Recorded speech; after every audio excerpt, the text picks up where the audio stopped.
Ahora el testimonio de Saula Saba, que me gustaría que se pusiera, que me gustaría que se pusiera de pie y que nos contara exactamente cuál es su historia. Saulo, si nos ponemos un poquito acá, sí, pues yo no molesto a este señor de aquí.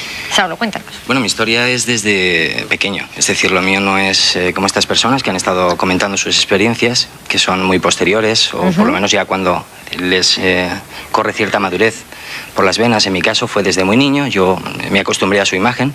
¿La imagen de? La imagen física de ellos son de Europa, planeta que circunda el planeta Júpiter, de aquí del sistema solar. Y bueno, yo siempre los tuve como unos amigos niños, con ¿Pero cierta qué veías anomalía. Tú? Pues como te estoy viendo a ti, es decir, de una forma tridimensional, absolutamente con olores, como los tengo yo corpóreos, es decir, normal, no tiene ninguna áurea especial, ¿no? ¿Físicamente cómo eran? Bastante más bajitos que los que soy yo ahora, entonces eran de mi estatura, ojos muy grandes, apenas nariz, la boca prácticamente no tiene labios, muy arrugaditos, mucho más pálido que nosotros. ¿Y a ti siendo un niño, perdona que te diga, pero no te daba horror ver eso? Te cuento, yo lo que sentí es pena. Lástima, porque me parecían niños enfermos, es decir, niños con anomalías, hermanos todos de una misma familia. ¿Y tú no lo decías en casa a tu madre, a tu padre? Claro que lo conté, por supuesto que lo cuentas. ¿Y? Pues que pasas a ser denostado como un imbécil, ¿no? Es decir, anda niño, no te creían tonterías. Claro, pasas a... Decían, este niño tiene muchísima imaginación, ¿no? Exactamente. Y entonces, ¿qué haces? Pues bueno, dejas de contar cuando te encuentras con ellos. Otras veces, si vienes con los pantalones manchados de barro o rotos y creen que es que, bueno, te los ha roto por jugar a las chapas o jugar a fútbol, pues es lo que dices, efectivamente, que has jugado a fútbol y tal, aunque te den la torta igual, ¿no? Porque has roto los pantalones. No cuentas que es que has estado jugando con ellos a una serie de jueguecitos y tal, como puede ser hoy el parchís nuestro, un parchís distinto, pero con ellos, ¿no? Esa es tu experiencia, Saulo, de niño.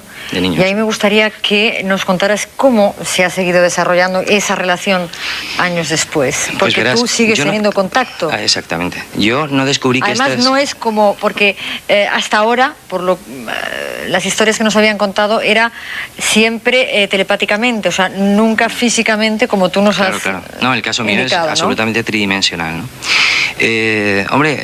Esto con el tiempo, pues estos amigos siguen siendo tus amigos, ¿no? Lógicamente pierdes algunos lazos porque, bueno, pues vas teniendo edades de jugar otra serie de juegos distintos a los que venías haciendo, vas teniendo también nuevas amistades y, bueno, pues te ves menos, pero te sigues viendo igual. Y, lógicamente, bueno, pues no pierdo el contacto, yo me hago funcionario del Estado, me voy a una provincia lejana de la que yo venía, yo era madrileño entonces, y, bueno, pues me traslado a la provincia de Soria, donde resido como profesional de mi labor, y allí tengo un accidente de tráfico con unas heridas absolutamente graves, ¿no? Entonces, por la gravedad de mis heridas, precisamente requería cirugía torácica. Entonces se me traslada a un hospital de Madrid porque el hospital de Soria, por aquel entonces no tenía cirugía torácica, efectivamente. Entonces se me traslada al hospital Nuestra Señora de Loreto de Madrid y allí pues se me prepara para la intervención, haciéndome desde radiografías, pasando por todo, ¿no?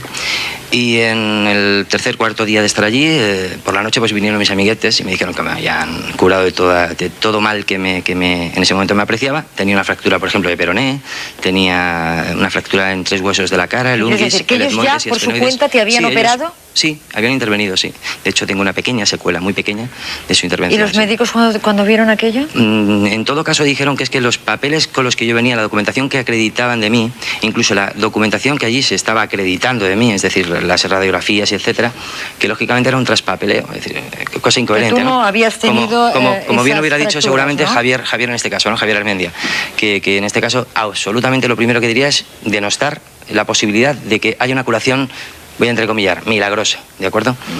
Claro, pero... Pues como está aquí, en vez de decirlo tú, Saulo, si te parece que lo diga directamente él. No, a mí me encantaría creerle. Claro. Si me aportan las pruebas, estaré encantado de creerle. Por supuesto.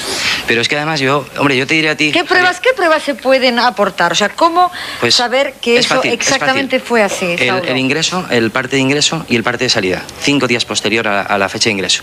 Ingresas con 3 huesos de la cara, unguis, etmoides y esfenoides partidos. Neumotórax en el pulmón izquierdo, en base del pulmón izquierdo.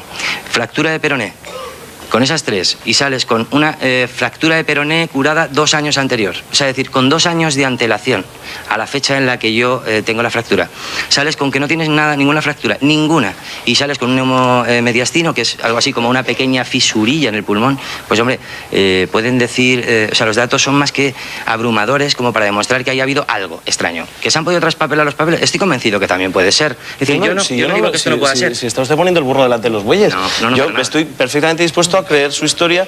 Es más, estoy seguro que cuando le recibieron en urgencias, es más, con un tema de traumatismo, habría radiografías que podrán demostrar todo lo que usted dice. Que incluso allí hubo radiografías. Muy bien, yo estaré encantado de verlas por supuesto. Y sin más. ¿Sí? Pero ¿sabes qué pasa? Que cuando razonas como has razonado antes, que no crees en vida extraterrestre porque sí, estamos al igual que hace 500 años, bueno, vida extraterrestre inteligente, me refiero. Lógicamente, vaya, estás absolutamente ante todas las cuestiones que se están planteando aquí. Lo primero que estás diciendo es que eso, bueno, que siempre hay una explicación. Yo te diré la explicación que hace 500 años decían de que la Tierra era absolutamente plana. Yo te diré que hombres como tú eran los que hacían que los que decían que la Tierra era redonda quedaran como imbéciles, y cuando no como locos, y si no quemados. Es decir, afortunadamente hoy tenemos un campo de libertades que nos permite enfrentarnos a personas que como tú, no es contra ti, Javier, perdona, no es contra ti, pero lo es, ¿no? No es contra ti, Javier, de verdad, que no es contra ti, sino contra el sistema de pensamiento, o la forma de pensamiento, o la línea de pensamiento que tú estás manejando. Yo solamente a esto querría decir que... Por favor. Transita tranquilamente como lo has comentado tú. Yo vengo de una estirpe de personas que han antepuesto siempre la libertad de crítica a cualquier otra atadura. Eran a los que nos quemaban, quiero decir, tipo los que tenían que resignar. Yo no defiendo ningún convento, ni ninguna teología, ni ninguna de estos. Todo lo contrario, me parece tan importante el tema que podemos estar tratando hoy de la vida extraterrestre, que me parece lo mínimo exigible el que haya pruebas que se puedan trabajar. Es el método científico, que se puedan analizar y que no nos tengamos que fiar de lo que uno dice o deja de decir, o de lo que uno afirma o deja de afirmar. Aparte de aquello, Saulo, ¿tú quieres comentar algo más? ¿Tienes algo más, algún contacto más durante todos estos años? Yo sigo manteniendo contacto, es decir, yo he cambiado de provincia de residencia por diversas razones, no voy a decir solamente la más primordial, ¿no?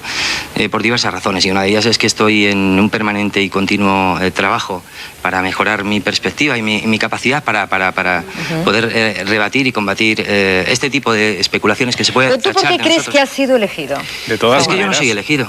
Es que no, yo no soy elegido. Es decir, a mí no me han cogido al azar. Yo no han cogido, han dicho un ser humano. Usted, a mí me han engendrado expresamente, que es la circunstancia. Un momento, que está explicando una cosa que ha sido engendrado expresamente para esto que estoy haciendo. Es decir, yo ahora estoy en un programa de televisión que puede ser, digamos, lo más circense en apariencia, pero bueno, si estoy aquí... espero que no sea así. No lo es, no estoy diciendo contra el medio nada, sino que estoy diciendo que de alguna forma puedo quedar... Los hay mucho peores. Lo sé. Vale. Pero, por supuesto. No, lo que te quería decir, Ana, es que las circunstancias hacen que este medio me facilite, en vez de hablar con una persona y hacerle ver que las cosas son así, pues puedo hablar con 500 personas o 5 millones de personas. Los medios están a nuestro alcance y a mí no se me ha hecho más que para esto. Es decir, yo he cambiado de circunstancias... Para ir rebatiendo esas opiniones que están en contra creando un campito.